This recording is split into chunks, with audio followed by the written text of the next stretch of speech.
What is going on, guys? What is going on, 27 Squad? Welcome back into another video. Today, we will be going over the film of the New York Giants, the All-22 of the New York Giants versus the Carolina Panthers. I'll be going over the things I like and the things I dislike with this game. We're going to start off with the offense first, and then in the later half, we'll be going over the defense. Hopefully, I can figure out a way how to put chapters on YouTube so you guys can skip through however you guys may please. So this is the first play I want to kind of go over. This was the kind of the sweep for Kadarius Toney, and I want to explain why this just didn't work. All right, so in the personnel that we're running here, we're running no running backs. This is 0-2 personnel, so this is 2 tight ends here. Maybe I can go back. We'll look at this from the All-22 first. So you guys can see here, David Sills kind of bunched, in a bunch slot right there, tight slot, and then another tight slot here with Sterling Shepard, and then you got 2 tight ends here. And then Kadarius Toney here, who's going to be walking around motioning. This is an obvious play call. I mean, this is as obvious as you can get. You don't have your best playmaker on the field right now, and you've got 2 tight ends on one side. You are definitely not passing the ball here. I would not expect you to pass the ball here. I would actually expect you to run some sort of movement over here, whether that be a quarterback keeper, which we'll talk about later, or a wide receiver who is in motion. So you guys can see why it didn't work. You guys can see Luvu and Shaq Thompson already identifying what it is. They're rolling their coverage. They know what it is. He's pointing it out constantly. He's still pointing it out. He knows exactly where it's going. They're getting ready to move, and they just do a great job in getting there. Dante Jackson, the cornerback, doing a good job of making the tackle there. But this was just an obvious play call. And we're going to go to the other one as well, where they do almost the same exact thing, just with Daniel Jones doing it. And that was in the red zone. I apologize, my fantasy football thing going off. And look at that. And Derek Brown honestly got a great push at the line too, lining up at the nose on John Feliciano. You guys can see here, Feliciano snapping the ball, and he's out. He's there to pull. So is Glowinski. It looks like. Oh no, just Feliciano. And Bredesen is supposed to be picking up that block, so is Mark Lewinsky, but they can't do it, and they honestly almost get away with a hold there. And sniffed out well by the Panthers. We're going to go on to the next play where they do that. So this is the second time they do that. This time they run weak side. So this is the same exact formation. Okay, it's just flipped. But Daniel Jones is still going to run to the weak. He's going to run left side. This time it's the weak side. So they try to. Listen, it's the same deal, all right? This is the same formation, the same exact personnel, same exact players where they're at, just flipped. So the Panthers know that something's up. Maybe that Kafka tried to trick the defense into thinking that we're going to be running the same side with the same player maybe, but they still have Kadarius Toney in motion. Okay, this is the same exact play, except it's a option. I guess it's an option, or maybe it's a design quarterback keeper, but, I mean, they're all over it. Look at Luvu. Luvu had a fantastic game, man. Frankie Luvu was an absolute star for that defense this week, and it works out perfectly for them. I mean, they sniff it out. You guys can see them calling it out. His gap discipline is awesome.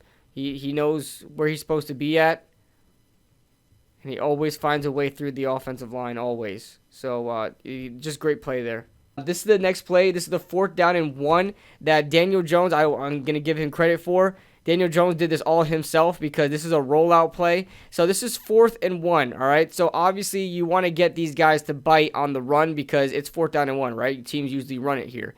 So they play action with Saquon. These linebackers really don't bite. They really don't. I mean, they go for a split second. I think this may be on the interaction between Jones and Saquon. It didn't look like it looks fabricated. It looks fake. See, that was just lazy. They didn't have no contact on the ball. They didn't play it out. So they really didn't bite that much, and they were able to disengage and get up the field. And Brian Burns, as fast as he is, goes to Daniel Jones, and Daniel Jones uses his legs, trips up a bit, and still gets the first down. This shouldn't have worked. But Daniel Jones did that himself. He put the team on his back there. Because I don't know if this was a design run, to be honest with you. It was a rollout, so a lot of rollouts. You're going to have the tight end following the quarterback. You're going to have an underneath guy following the quarterback as well. Usually you're going to have those two reads, the high and low read on the rollout, and maybe you'll have a dump off as well, as Saquon was. He was chipping Brian Burns here, and nobody was open. Nobody was open. There was too much traffic there. Nobody was open. This should have been a dead play. This should have been a non-conversion, but Daniel Jones picks it up with his feet, and shout out to him for doing that because that shouldn't have worked. All right, this is just an example of a amazing play design by Mike Kafka. Now, I don't have maybe I'll put the play art for you guys so you guys can see it, but you're going to have two crossers going on each side of the field, and that's going to be Sterling Shepard and Kadarius Toney. And then you're also going to have David Sills on the post pattern. And I think a lot of people call it the wave concept. I think that's what I heard Bobby Skinner talk about. But a lot of quarterbacks, a lot of offenses love that play concept. You've seen Jameis Winston on a podcast with Cameron Jordan. They did a podcast that I seen, and he talked about this play call and that he loves it. It's his go-to against man coverage, and it shows it here. It shows it here, honestly. So let's run this play. You're going to have the tight end in motion. He's going to run an underneath drag, and that's where Daniel Jones ultimately goes. But you can see, we're going to talk about the pass protection, and you can see that it opens up down here. So they're going to run this. I'm sorry for keep pausing it, guys, but there's a lot of details I want to talk about at the same time. So we're going to let this play out, and pay attention to the wide receivers here. Pay attention to the two slots. They cross each other, and it opens up for Sterling Shepard.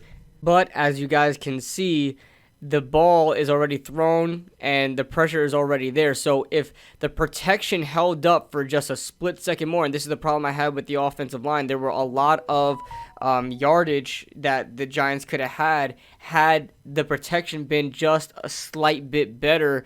This time the pressure was coming from the guard spot, the right guard spot, but or maybe that Brian Burns. So we'll check it out here. Let's go back here, and you can see it. We'll actually look at the box view too, but we're actually, we're gonna look at this in real time. So first of all, Carolina's looking like a cover one situation, right? This is the majority defense that they play, and the Giants mimic this as well. We play majority cover one as well, and sent pressure with safeties and linebackers. So you see they sent a blitz here. They're rushing. You got 1, 2, 3, 4. 5 guys here. Oh, that's a 4-man rush. But they had a guy drop back. They had another guy drop back. And so Glowinski gives it up here. And Daniel Jones quickly zips this ball to the tight end on the drag route. He was the underneath option just in case things got hectic, and it did. Good job by Daniel Jones here. This was a good throw by Daniel Jones. If this held up a little bit more, who got by? 97, that was Yetur Gross-Matos. If this held up a little bit more, you're going to hit Sterling Shepard on this crosser route that opened up, with J.C. Horn. He beat J.C. Horn. And so let's just focus on Sterling Shepard now. Inside release. See, good job there. Good route design as well. Good route design. All right, so now we're going to see another example of the offensive line kind of not doing Daniel Jones justice and giving him time to, make a big play. They miss an opportunity here. So you're going to see Josh Ezeudu here. You can see, I'll show you guys the play art. And you're going to see Sterling Shepard and Kadarius Toney go on, crosser routes, it kind of looks like. One's on a drag. One's on a little bit of an intermediate crosser.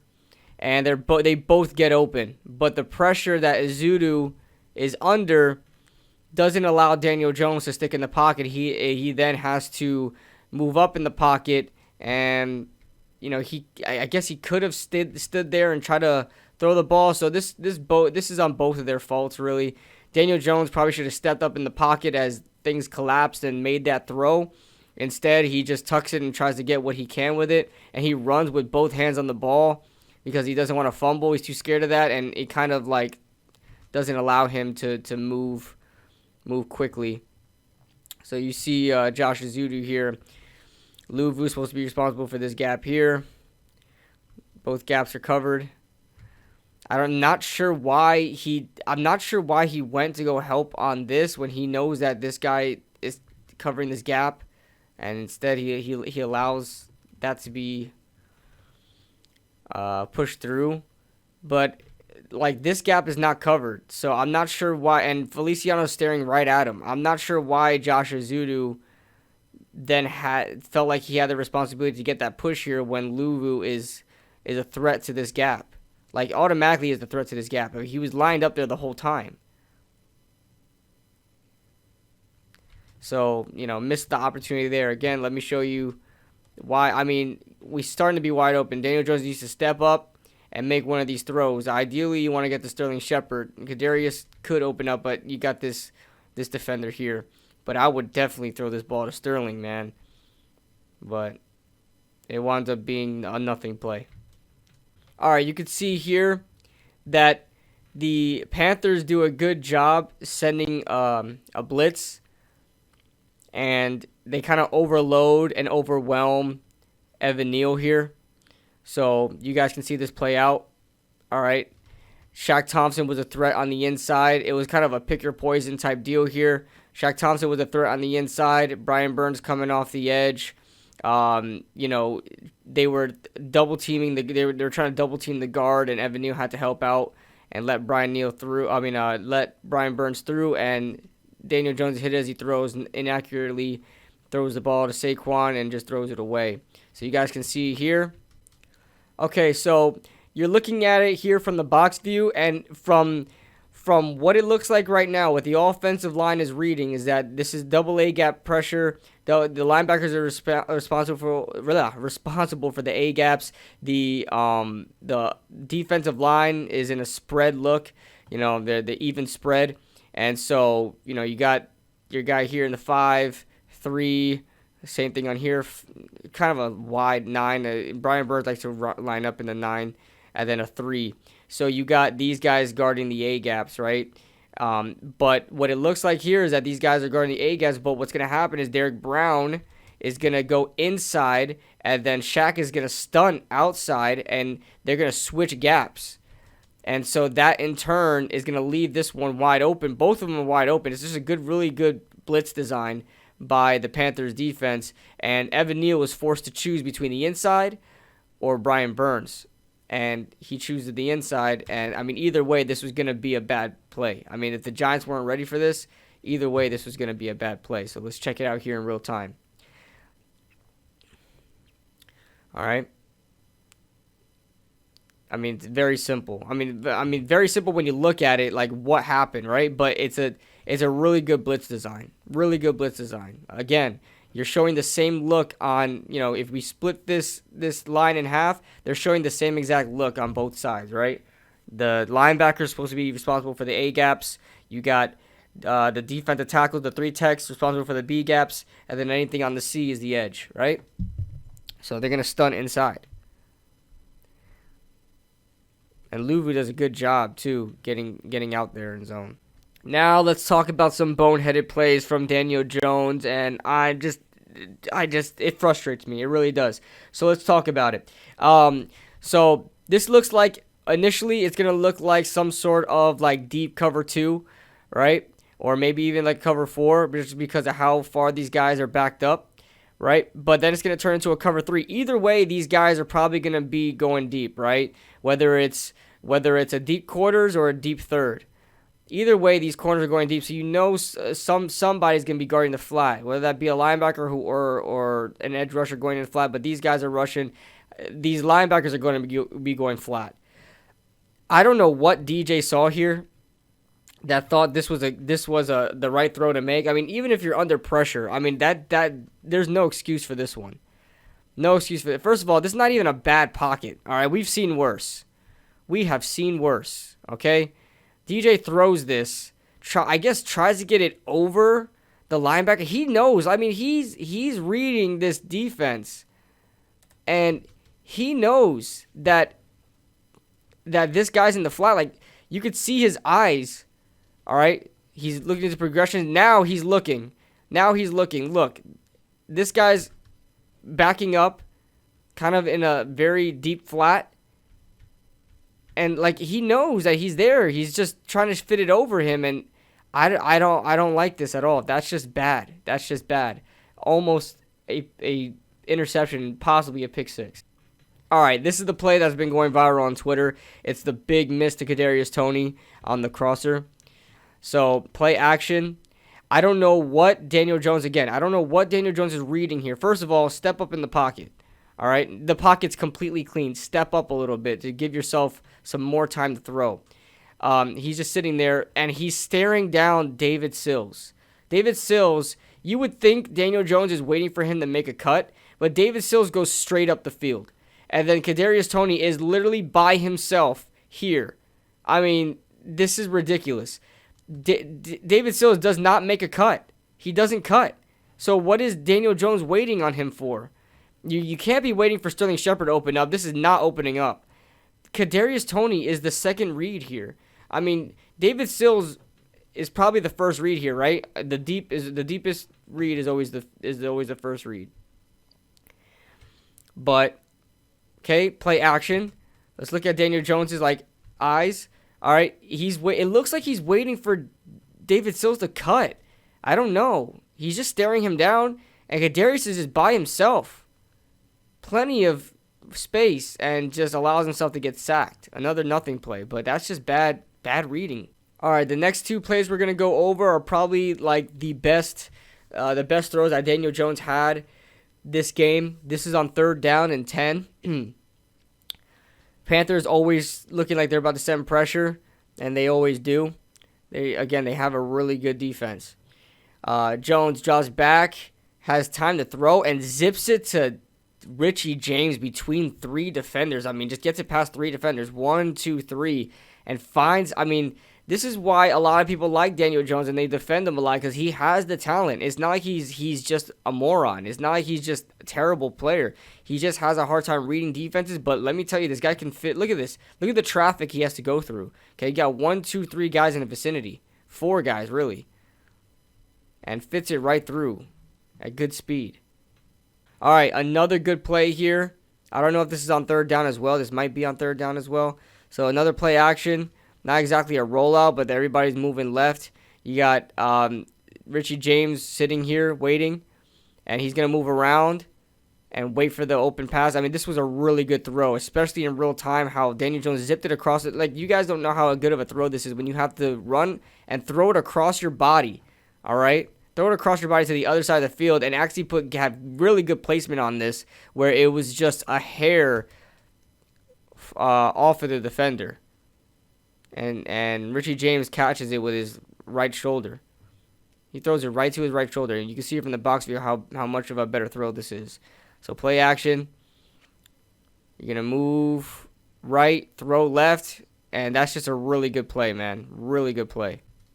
Okay, I feel like Daniel Jones missed out big time. And this is what, going back to Eli Manning days, this is what Eli Manning used to do so well, is hit the tight end in the seams, especially in the red zone, and get into the end zone. I mean, Eli Manning spoiled us with plays like this to Larry Donnell, Will Tye, doesn't matter. But look at this. Eli Manning would throw this, okay? I'm not comparing Daniel Jones to Eli, but, I mean, you should, because they're both Giants quarterbacks, supposed to be the future. They're both franchise guys, supposedly. Eli would throw this. Eli would throw this right over, fit it over, and this would be a touchdown. Now, obviously, Daniel Jones makes up for this with a play design to help him, and Daniel Bellinger does the rest, but this is the type of play that we want to see our franchise quarterback do. Okay, he missed out on an opportunity here.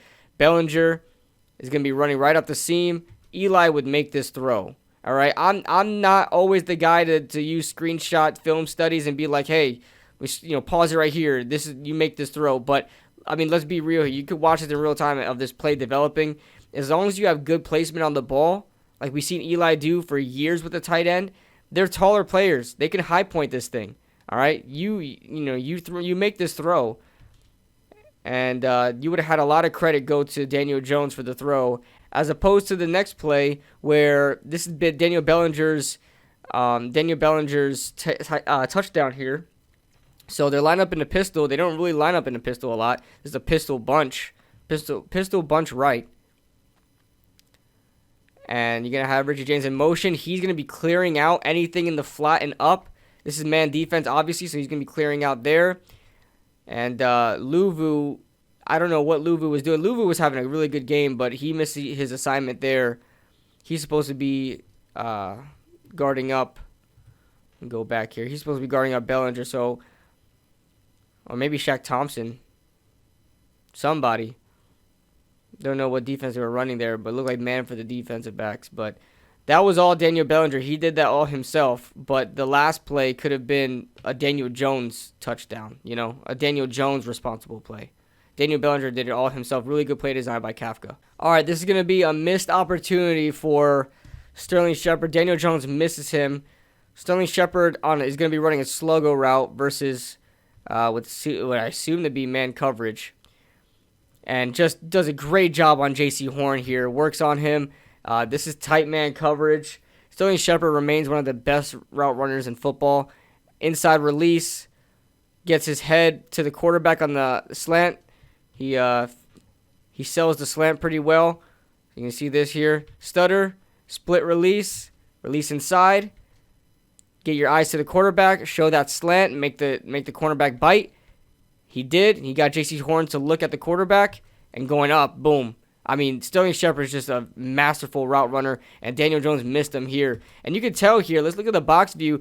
Daniel Jones had time to throw. Like, he had time to make an accurate pass, so I don't want to hear that he was under pressure. All right?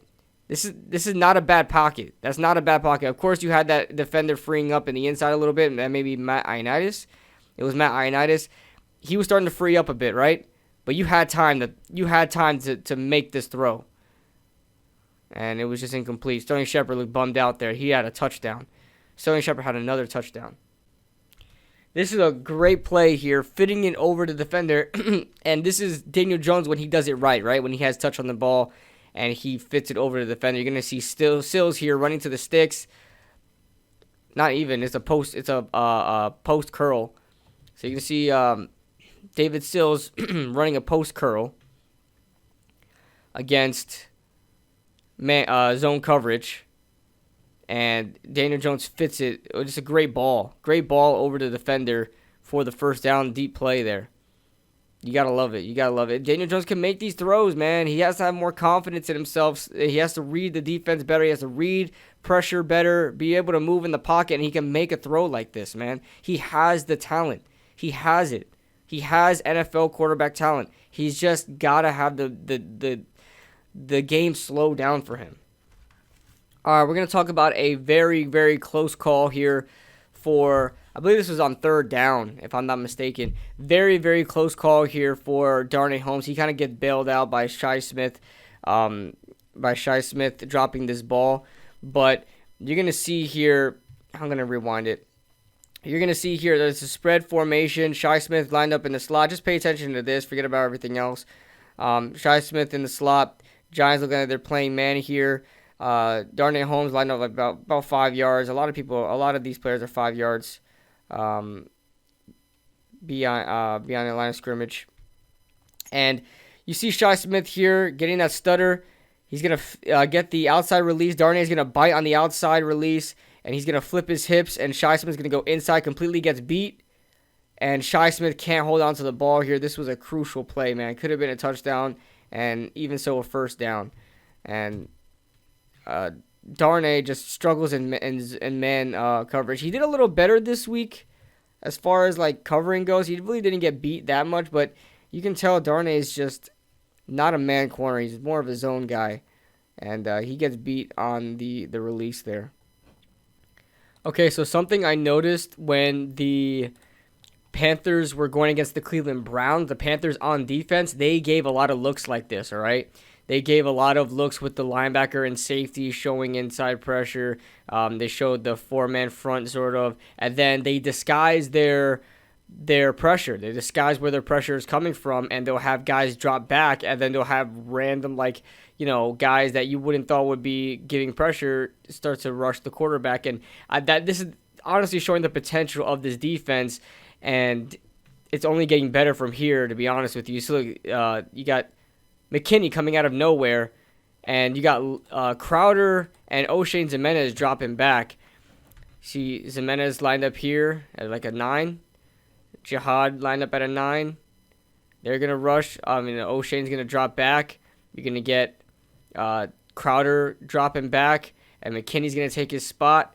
That type of stuff works out a lot, especially when the quarterback feels like he knows when the quarterback can't read your defense right, and then he comes to a conclusion of where the pressure is coming from, and he's absolutely flabbergasted.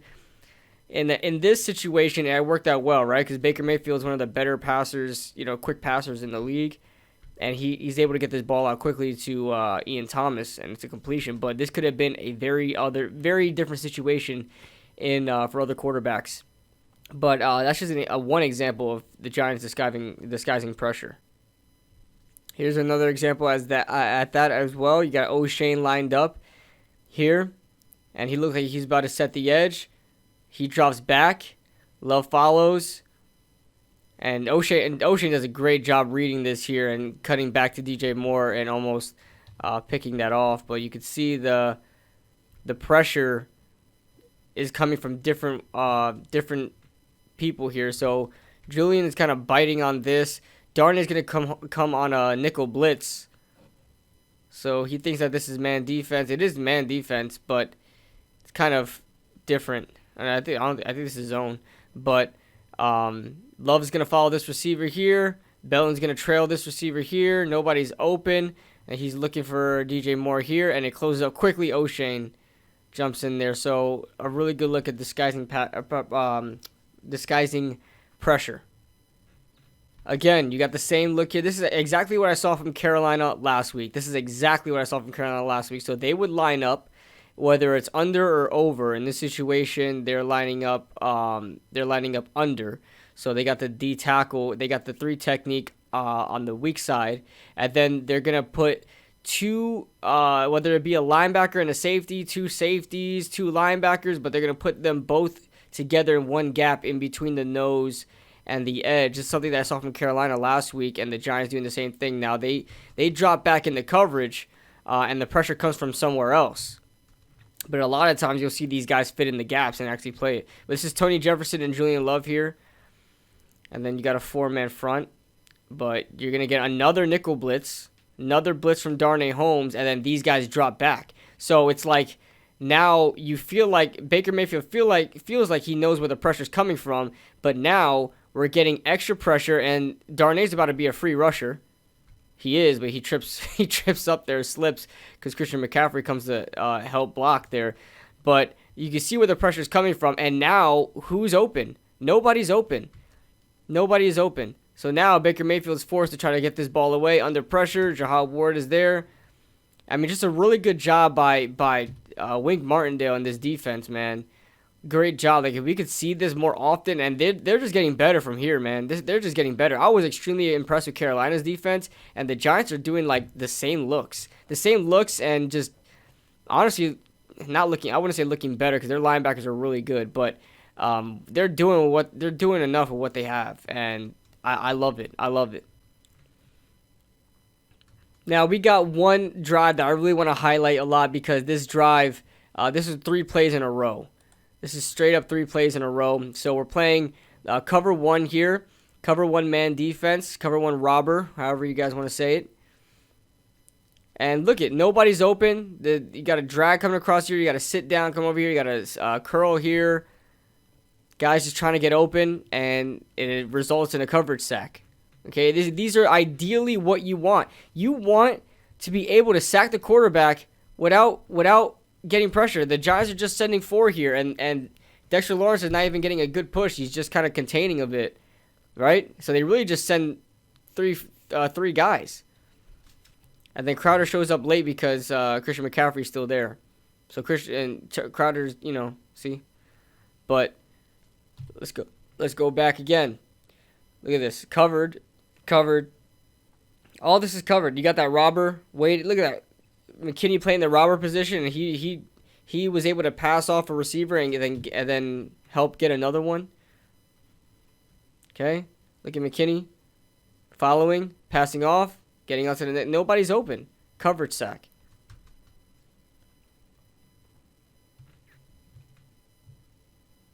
Again, let's go through it again. This is cover 1, robber again. They're going to send 4. They only send 4. Nobody's open. Baker Mayfield forced to run it, and he did a great job evading rushers. Baker Mayfield did a great job evading the sack and getting all the yards he could.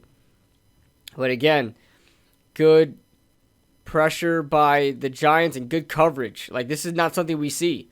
We don't ever see good coverage from the Giants. They're always, 4 seconds later, somebody's open. But this was really good by the Giants. So let's just roll through this and let's look at the last drive there. I mean, the 3rd and 12, the last play on this drive. Did a fantastic. Again, what are we looking at? We're looking at cover 1 again. And nobody's open. Nobody's open. He's forced to try to throw it into that little out route to Shi Smith, and it was incomplete. Darnay. Kind of limping there. But, again, they play this so well, and they only rush 4 guys. They only need to rush 4 guys. Nobody's open, and they're actually getting pressure. So, some people are going to ask, how did Cordell Flott do? Flott wasn't bad in the beginning of the game, but once they figured out that they could expose him, they did just that. And he was lined up on DJ Moore the majority of the game. Again, what are we looking at? Cover 1 robber. That's where the Giants kind of ran mostly, what I've noticed. So you're going to see DJ Moore do a sluggo route, kind of in and up, and a back shoulder throw. First of all, that was a beautifully placed ball. That was a beautiful adjustment to the ball. I mean, this is just a good wide receiver. I mean, there's not much you can do here. Cordell is not really much of a man corner. He's not that strong to play press man, and it shows it here. But, give the rookie a break. He's playing a really hard position against a really good receiver. I feel like he held his own for the most part. I don't feel like he sucked. He did give up a touchdown, which we're going to talk about next. But he didn't completely suck. He had a big matchup this week. All right, so now let's go over the touchdown that Flott gave up. Flott gave up a touchdown to DJ Moore here. He's pretty much going to go. He's going to go slant. He's going to go up. It's like a sluggo and then corner. So you just call this a C route. Is what a lot of people just call this a C route. It's really a slant. It's a sluggo corner. That's what it is. But it's a really rounded sluggo corner. It's just a C route, and he just gets completely beat there. You can see right off the rip, he's just not able to hang. And once he turns the corner, he starts slipping up and easy touchdown. But they pulled Flott after that play, and then they kind of rotated after that, and Fabian Moreau kind of helped out. Now, this is just great coverage by the Giants. Great coverage. You guys, they're showing an underlook again. The pressure's coming from the weak side. They got these 2 gaps open, and they're going to be filled in by the linebacker and safeties. Or I think they're both safeties there.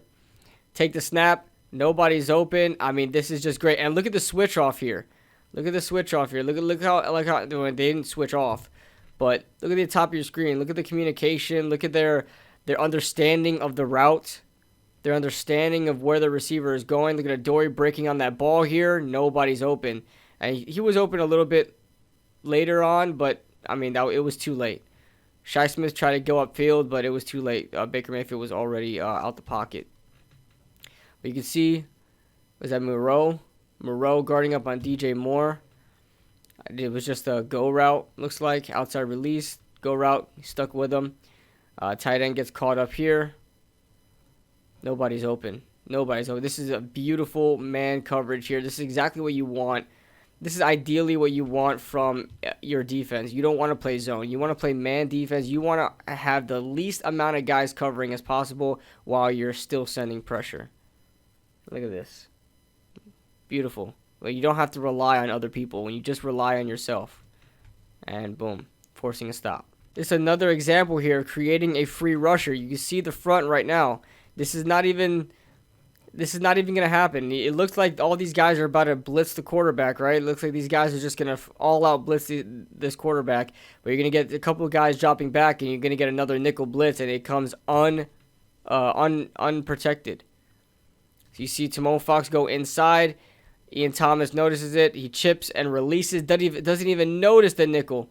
And then you get Jahad Ward dropping back. You had Julian Love dropping back. You had Tony Jefferson dropping back. And look at that. You got Darnay Holmes on his own. Boom, quarterback hit. Completes it out to the flat, but it could have been worse. But that's just another great example there.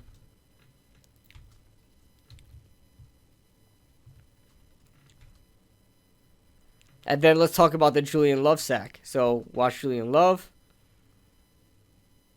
Again, we're showing the same kind of look here, under pressure, or under look. Jihad lined up in the nose. You know they're gonna be going all out blitzing here. And Ikem Ekwonu lets that sack up.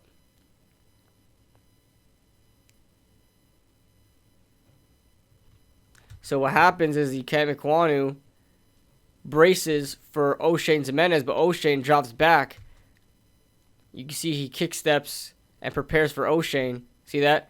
See how far he's kicking back because he's preparing for O'Shane. But O'Shane drops back. He notices it's too late. Look at the gap that Julian Love now has to run through, and it's too late.